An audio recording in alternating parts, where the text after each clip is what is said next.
अस्सलाम वालेकुम, you are watching Vibe Sports Media. I am Shaniyal Hussain.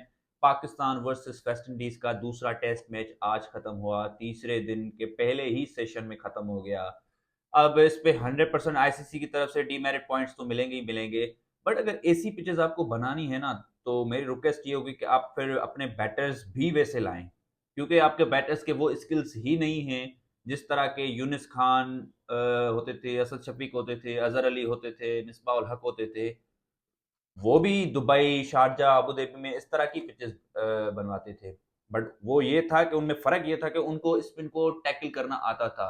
और तभी तब तो ख़ैर बहुत तगड़े-तगड़े बॉलर्स होते थे। आप मुरलीधरन होता था, रंगना हेराथ होते थे श्रीलंका के, और भी बहुत सारे इंग्लैंड का श्वान होता था, बहुत सारे स्पिनर्स होते थे।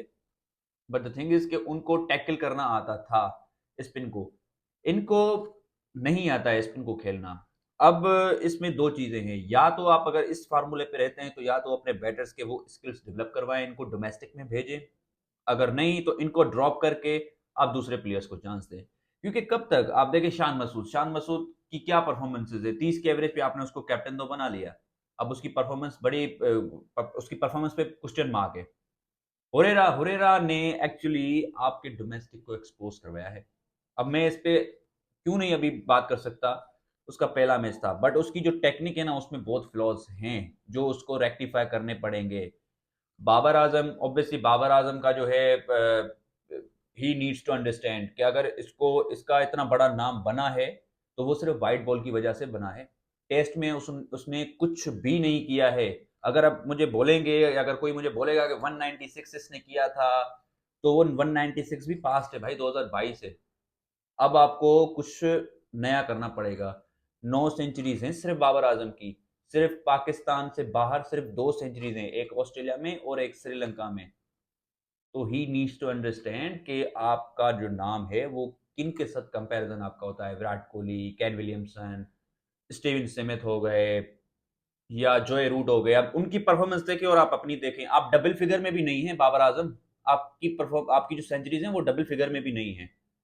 तो ये जो स्लोगन्स होते हैं, ठीक है, फैन्स के इमोशंस होते हैं, आपको अच्छा, आप अच्छे प्लेयर हैं, बट आपको डोमेस्टिक में जाने की बहुत ज़्यादा ज़रूरत है, क्योंकि आप डोमेस्टिक को रिस्पेक्ट करते नहीं हो। 2019 में आपने डोमेस्टिक का लास्ट मैच खेला है, उसके बाद आपने डोमेस्टिक का मुँह भी नहीं देखा है, कायद-ए-आज़म ट्रॉफी का। आप फर्स्ट क्लास तो जाके खेलें, आपकी टेक्निक एक्सपोज़ हो चुकी है स्पिन के अगेंस्ट। वही चीज़ें जो हैं 2021-22 से वही चीज़ें सेम रिपीट हो रही हैं, आप उनको जो है रेक्टिफ़ाई करने की कोशिश ही नहीं करते हैं। एक आधी इनिंग आ गई, 50 आ गया या 40 आ गया, तो पागल हो जाते हैं लोग, भाई बाबर जो है वो Babar is back in the form. इस तरह से थोड़ी ना होता है। आपके हमें 30, 40, 50 नहीं चाहिए, आपसे हमें बड़ा सो चाहिए, टेस्ट मैच है, डबल सेंचुरी चाहिए। आप more than 50 test matches you have played for Pakistan, और आपकी परफॉर्मेंस के ऊपर बहुत-बहुत क्वेश्चन है, बहुत बड़ा क्वेश्चन मार्क है कि ब बाबर आज़म का इतना बड़ा नाम है, डबल फिगर में नहीं है, ये बड़ी शर्म की बात है। आपकी सेंचुरीज़ जो है वो डबल फिगर में नहीं है। आप कब सीखेंगे? आपको डोमेस्टिक में जाने से क्या मतलब शर्म आती है? क्या होता है? आप क्यों शर्माते हो भाई? डोमेस्टिक में जाओ, इधर से ही आए हो आप, इधर से ही आप जाके सीखो, अपनी चीज़ों को, अपनी मिस्टेक्स को रेक्टिफाई करो आप। आप एक अपनी एक ही ज़िद को पकड़े हुए हो कि भाई हमने डोमेस्टिक में नहीं जाना, क्यों नहीं जाना है यार? क्या परफॉर्मेंस है बाबर आज़म की टेस्ट मैचेस में? सिर्फ 9 सेंचुरीज़ बस। हमने शाहीन को बाहर किया, हमने नसीम को बाहर किया, अगर टाइम आए तो आप बाबर आज़म को भी बाहर कर सकते हो। उसको चाहिए कि वो परफॉर्मेंस दे।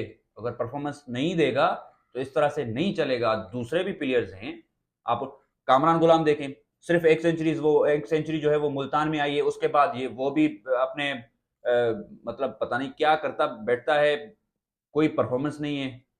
उसको नंबर 4 पे आपने रख दिया है। इसकी वजह से बाबर का नंबर आपने डिस्टर्ब किया है। अब जब एक प्लेयर, एक इतना बड़ा प्लेयर जो है, उसका नंबर आपने दे दिया है इसको, तो इसको भी तो समझना चाहिए कि उसको परफॉर्मेंस देनी चाहिए। ऐसा नहीं होगा कि बस उस एक सेंचुरी पे ये इसको पूरा कैरियर आप खिलाओगे। इस तरह से नहीं चलेगा, इनको परफॉर्मेंस देनी पड़ेगी। ये बहुत ही शर्मनाक हार है भाई। वेस्ट इंडीज से आप 35 साल के बाद वेस्ट इंडीज के साथ पाकिस्तान में हारे हो। किस तरह की परफॉर्मेंसेज है? बाकी ऑब्वियसली साउथ शकील जो है वो इसको भी देखना पड़ेगा। ये भी एक मैच में चलता है, फिर 5 मैचेस में फ्लॉप। आप स्किल्स तो देखें हमारे बैटर्स की, कुछ स्किल्स नहीं है। स्पिन को कैसे खेलते हैं, अब सऊद शकील जो है वो हमारा सबसे बेस्ट प्लेयर है जो कि स्पिन को खेलता है अच्छे तरीके से। उसके आप देखें, वो अगर उससे टैकल नहीं होता है तो किससे होगा? यू नीड टू अंडरस्टैंड कि आपको वो बैटर्स चाहिए मिडिल में, जो जैसे यूनिस खान होता था, असद शफीक होता था, मिसबा होता था, इस तरह के प्लेयर्स आपको चाहिए। डोमेस्टिक में आपके पास, मैंने अभी देखा है तो कोई भी ऐसा प्लेयर नहीं है, सारे नए प्लेयर हैं। अजान अवैस से कोई दूसरा एक आधा प्लेयर है, तीसरा वहां पे मामुल हक है। मामुल हक भी वही ट्राइड एंड टेस्टेड प्लेयर है। अब फिर अगेन उसको लाओगे वापस, तो ऐसे कब तक चलेगा यार? मतलब इस तरह की परफॉर्मेंस आप घर पे देंगे? वेस्ट इंडीज से आप हार चुके हैं यार। जी भाई यार, मोहम्मद रिजवान 25 रन, सलमान अली का कंसिस्टेंसी नहीं है ना। अब साजिद है, नुमान है, अब इन पे क्या मैं डिस्कस करूं? वो आके रन्स बनाएंगे इनके लिए? वो क्यों बनाएंगे रन्स? इनको खुद बनाने चाहिए ना, बैटर्स का काम है ना। और कैप्टनसी तो माशाल्लाह है शान मसूद की। एक 30 के एवरेज वाले को आपने जो है कैप्टन बना के रख लिया है पाकिस्तान क्रिकेट टीम का। कब तक?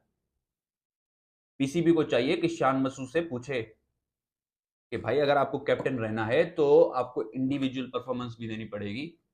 इंडिविजुअली परफॉर्मेंस क्या है शान मसूद की? आपका सायमेव फिट होगा तो आप फिर किसको निकालोगे? हुरेरा को? हुरेरा के ऊपर छुरी चलाओगे यार, जिसने एक टेस्ट मैच खेला है। इस तरह से थोड़ी ना होता है। आपको परफॉर्मेंस देनी पड़ेगी। शाहिन शाह अफरीदी को अगर आपने बाहर किया है तो उसको चाहिए कि कायदेमंद ट्रॉफी खेले। और अगर अभी आपकी जो दूसरी 2 टेस्ट मैचेस की सीरीज होनी है वो साउथ अफ्रीका के साथ होनी है, वो पाकिस्तान में होंगी, वो भी 6 से 7 महीने के बाद है। हमारा एफटीपी तो देखे ना कैसे बनता है। अभी आप खेले हैं जनवरी में, अब आप अक्टूबर में जाके खेलेंगे टेस्ट मैचेस। तो ये 6-8 महीने बीच में ऐसे ही है। अब इस पे कौन क्वेश्चन उठाएगा? कोई भी नहीं। ऑब्वियसली अब सारे भूल जाएंगे। स्कोर एक आधे दिन में स्कोर आना है चैंपियंस ट्रॉफी का, फिर उस पर डिस्कशन होगी, इस पर डिबेट्स होंगी कि इसको होना चाहिए था, इसको नहीं होना चाहिए था। व्हाट नॉनसेंस यार। आपकी टेस्ट में आप 90 नंबर पे आ चुके हो यार, ये आपके हालात हैं। वेस्ट इंडीज से, बांग्लादेश से भी आप नीचे आ चुके हो यार डब्ल्यूटीसी में। शर्म करनी चाहिए यार, शर्म का मकाम, डूब मरने का मकाम है यार ये। और कब तक? आपकी परफॉर्मेंसेस हैं नहीं, और आप बैठते हो कि हमें ये भी चाहिए, हमें वो भी चाहिए, हमें एनओसीज चाहिए। इनको छोड़े, आप इनको एनओसीज दें, सिर्फ ये लीग से आके खेलें। बाकी इन टेस्ट मैचेस इनके खेलने की बस की बात नहीं है भाई। इनको आप दें एनओसीज, ये जाके बीपीएल भी खेलें या ये जाके श्रीलंकन लीग भी जाके खेलें। दूसरे जो इंटरेस्टेड है ना, जिनको मुल्क के लिए खेलना है, आप उन प्लेयर्स को लाएं। और बाबर आजम को भी सोचना पड़ेगा। उसकी परफॉर्मेंस टेस्ट में जो है ना वो किसी काम की नहीं है भाई। आप अगर देखें तो आपके 9 सेंचुरीज में से 7 पाकिस्तान में है, एक श्रीलंका में है और एक ऑस्ट्रेलिया में है। सिर्फ 9 सेंचुरीज हैं आपके कैरियर में। नो डाउट आप वाइट बॉल के अच्छे प्लेयर हैं, बट टेस्ट में आप अच्छे प्लेयर नहीं हैं। वेरी सॉरी अगर किसी को बुरा लगता है तो। आपको रियलिटी को मानना पड़ेगा। आप जब तक एक्सेप्ट नहीं करोगे ना अपनी गलतियां, आप नहीं सीख पाओगे। Accept your mistakes, you will learn a lot. आप जाएं डोमेस्टिक में, अपनी गलतियों को आप देखें कि आप कौन सी जगह पे आप गलत कर रहे हैं, आप जाके रेक्टिफाई करें। और आपका हेड कोच वैसे भी आपका चैंपियंस ट्रॉफी के बाद चेंज होना है, तो मैं यही रिक्वेस्ट करूंगा कि यूनिस खान को लाएं, ताकि इन जो लड़कों में डिसिप्लिन की कमी है ना वो आके इनको सीधा करेगा। आप जाके यूनिस खान का कैरियर देखें टेस्ट मैचेस का, स्पेशली आप असद शफी को जाके देखें, अजहर अली को जाके देखें, वो बैटिंग कैसे करते थे। हम मिसबा को टुक टुक बोलते थे, मिसबा की टेस्ट में परफॉर्मेंस तो जाके देखे कैसे बचाता था वो टेस्ट मैचेस। अब परफॉर्मेंसेस दे, उन्होंने परफॉर्मेंस दिए तो इतना बड़े नाम बने हैं ना। ऐसे थोड़ी ना चलेगा आप परफॉर्म ना करें और आप जो है वो ईगल भी बने, आप किंग भी बने। ऐसे नहीं बनेगा भाई, कोई भी ईगल या किंग कोई भी हो। परफॉर्म करोगे, आपको बात करने की जरूरत भी नहीं पड़ेगी। लोग आपसे प्यार करेंगे, लोग आपकी इज्जत करेंगे, अभी भी करते हैं, ऐसा नहीं है। बट आपको परफॉर्म करना पड़ेगा यार, इस तरह से नहीं चलेगा। बाकी देखते हैं। अभी तक हमारा हम भी वेट कर रहे हैं पाकिस्तान के स्क्वाड का। कुछ सुनने में आ रहा है कि बड़ी सरप्राइजिंग एंट्री हो रही है। अब देखते हैं, अब नाम फाइनल आएंगे तो मजीद इस पे डिस्कशन होगी। और दूसरा, ICC men's ODI cricketer of the year Azmatullah Omarzai Afghanistan के पहले क्रिकेटर बने हैं। तो कॉन्ग्रेचुलेशन टू अफगानिस्तान के जितने भी क्रिकेट फैंस हैं, स्पेशली उमर ज़ई को और उसकी फैमिली को बहुत सारी मुबारकबाद, और बहुत अच्छा ऑलराउंडर है, बहुत ही तगड़ा ऑलराउंडर है। और अब देखते हैं और आईसीसी चैंपियंस ट्रॉफी के लिए टिकट्स की जो प्राइस है वो भी अनाउंस हो चुकी है। तो मेक श्योर करें कि आप जाके टिकट्स खरीदें और पाकिस्तान के स्टेडियम्स को जो अभी नए बने हैं उनको जाके भरे, पूरा का पूरा स्टेडियम कैपेसिटी फुल करें, ताकि वर्ल्ड को अच्छा मैसेज जाए कि हम भी जो अच्छी क्रिकेट नेशन है और हम भी चाहते हैं कि आईसीसी के इवेंट्स हमारे पास होने चाहिए।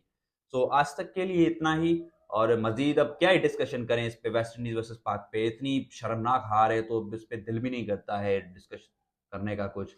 अब देखते हैं फर्दर, कल सुनने में आ रहा है कल या परसों तक स्क्वाड भी आ जाएगा तो उस पर फर्दर डिस्कस करेंगे। आज तक के लिए इतना ही, हमें दीजिए इजाजत। अल्लाह हाफिज।